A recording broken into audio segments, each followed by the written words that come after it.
Good morning बच्चों। आज मैं आपको संस्कृत पढ़ाने जा रही हूँ।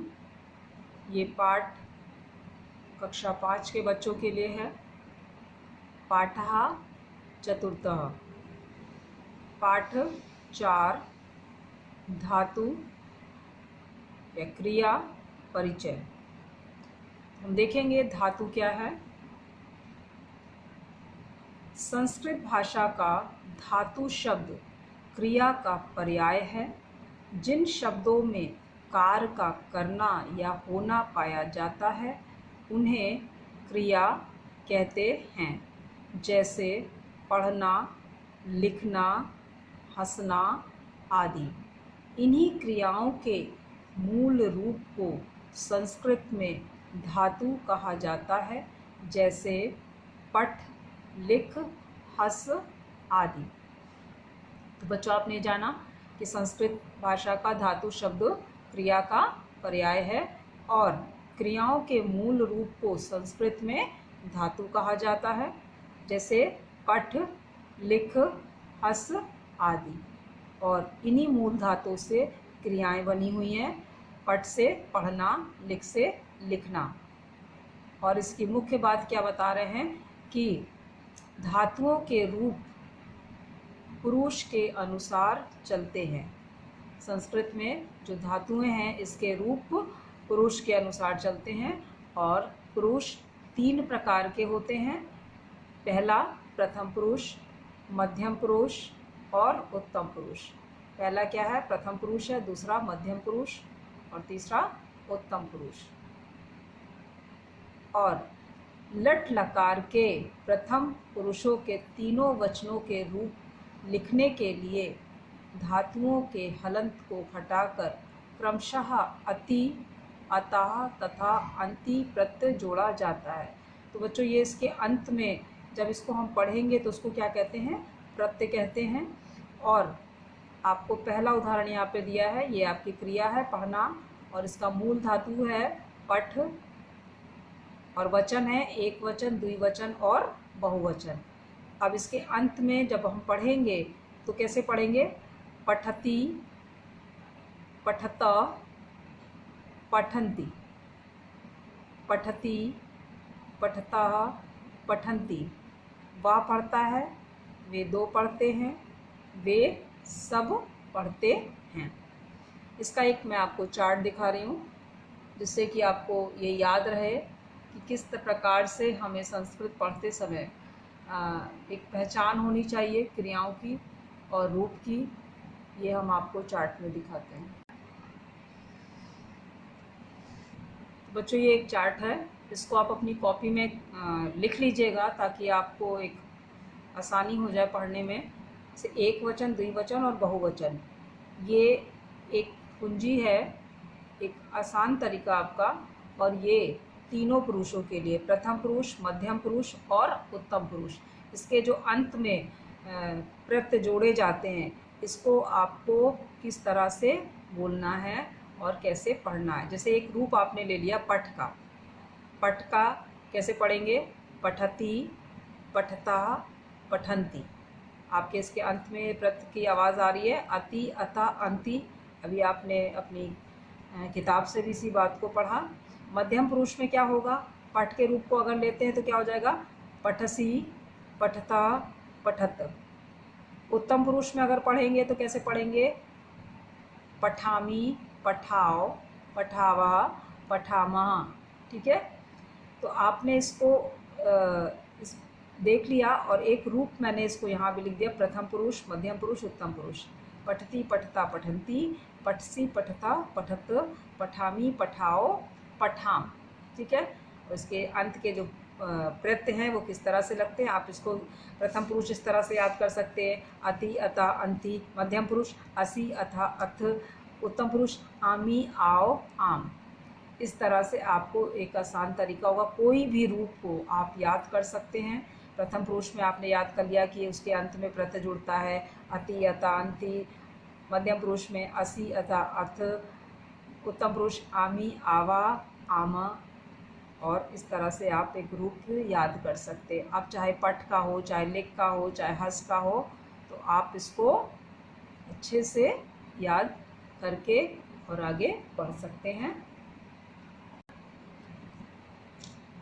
तो आपके बुक में कुछ उदाहरण इस प्रकार से यहाँ दिए हुए हैं, इसको आप चित्रों के द्वारा देखकर समझ सकते हैं।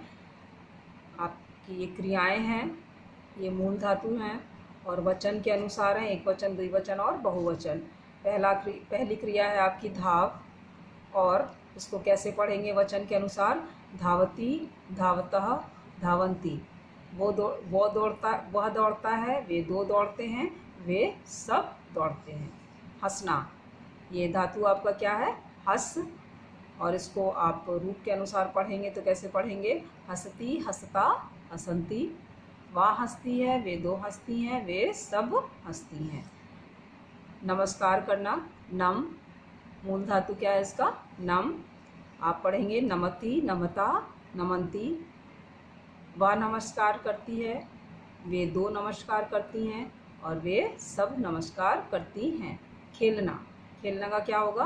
क्रीड, क्रीडति, क्रीडता, क्रीडंती।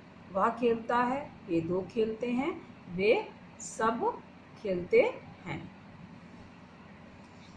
चलना, चलने का क्या है? मूल धातु चल। और चलती, चलता, चलंती। वह चलता है, वे दो चलते हैं, वे सब चलते हैं। इस प्रकार से आपके पास कुछ अन्य धातु रूप यहाँ पर दिए गए हैं, इसका चार्ट दिया गया है। आप इसमें से 5 धातु रूप अपनी कॉपी में लिखेंगे। मैंने वर्कशीट पे लिख दिया है और आपको किस तरह से अपनी कॉपी में लिखना है इसको आप लिखेंगे। और यहाँ पर धातु रूप लिखे हुए हैं, इसका अर्थ लिखा है और वचन के अनुसार लिखा है। और जैसे है, पहला है खाद, खाद का मतलब होता है खाना, और इसको रूप के अनुसार पढ़ेंगे तो पढ़ेंगे खादती, खादता, खदंती।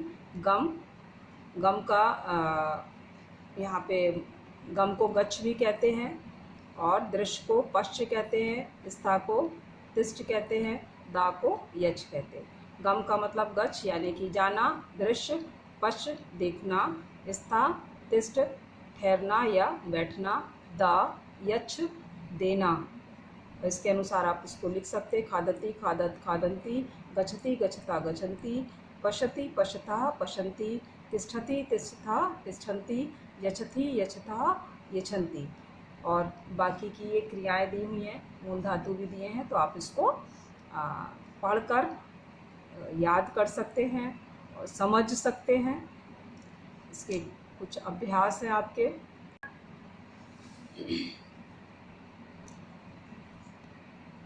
ये आपके अभ्यास हैं, चित्र के अनुसार इसको पेंसिल से ड्रॉ कर सकते हैं कि क्रियाएं कैसे हो रही हैं, कौन खेल रहा है। क्रीडति, ये नृत्यति, गच्छति, पिबति, उद्दति। इन क्रियाओं को मैंने वर्कशीट पे लिख रखा है, आप अपनी कॉपी में उसके अनुसार कर सकते हैं। आप अपने अभ्यासों को देख सकते हैं। नीचे दी गई क्रियाओं के मूल धातु लिखिए। दूसरा है रिक्त स्थान भरिए। और तीसरी आपके अभ्यास है मूल धातु लिखिए। इसको मैंने वर्कशीट पे दिया है, आप इसको कॉपी में उसी के अनुसार काम करेंगे।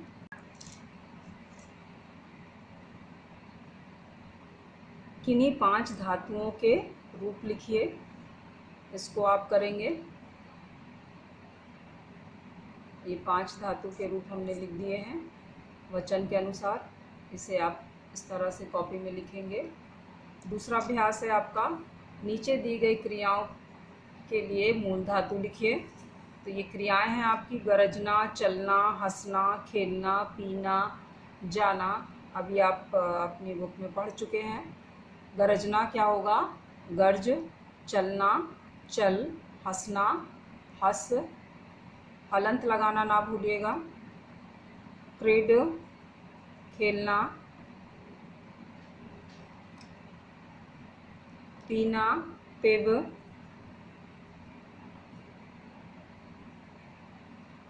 और जाना, गम या यच। इसको आप देख लीजिए। फिर से मैं दोहरा रही हूँ। गरजना का क्या होगा? गर्ज, चलना, चल, हंसना, हंस, खेलना, क्रीड, पीना, पेब, जाना, गम या गच। रिक्त स्थान भरिए, इसको देख लीजिए, आपकी बुक में ये अभ्यास है। रिक्त स्थान ये धातु रूप है, मूल धातु रूप है आपके। पठ, वद, नम, गम, गय। पठ से आपको पता ही है पढ़ना, वद से बोलना, नम से नमस्कार करना, गम से जाना, गय से गाना। अब इसको वचन के अनुसार लिखना है। पठती, पठता, पठन्ति। वद क्या होगा? वदती, वदता, वदन्ति। नम, नमति, नमता, नमन्ति। गम, गच्छति, गच्छता, गच्छन्ति। गय, गायति, गायता, गायन्ति। इस तरह से इसको करेंगे। फिर ये है मूल धातु लिखिए। अब ये क्रियाएं लिखी हुई, इसको आपको मूल धातु में लिखना है। गायन्ति, गय। कुर्दत, कुर्द। धावती, धाव। नित्यता, नित्य। हसन्ति, हस। नमति, नम। और अभ्यास शुरू करने से पहले बच्चों आप पहले ये 2 प्रश्न लिख लीजिएगा ताकि आपको ये याद रहे। मुख्य बात हमें क्या याद रखनी है, पाठ की मुख्य बात क्या है। पहला प्रश्न है आपका, धातु या क्रिया किसे कहते हैं? संस्कृत भाषा का धातु शब्द क्रिया का पर्याय है। जिन शब्दों में कार्य का करना या होना पाया जाता है उन्हें क्रिया कहते हैं, जैसे पढ़ना, लिखना, हंसना आदि। इन्हीं क्रियाओं के मूल रूप को संस्कृत में धातु कहा जाता है, जैसे पढ़, लिख, हंस आदि। इसको आप अपनी कॉपी में करेंगे ताकि आपको ये बात याद रहे कि धातु क्या है, क्रिया क्या है।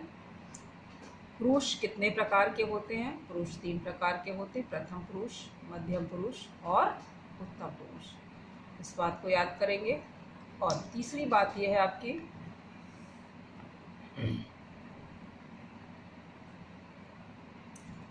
स्मरणीय, यानी कि आपको ये बात याद रहे।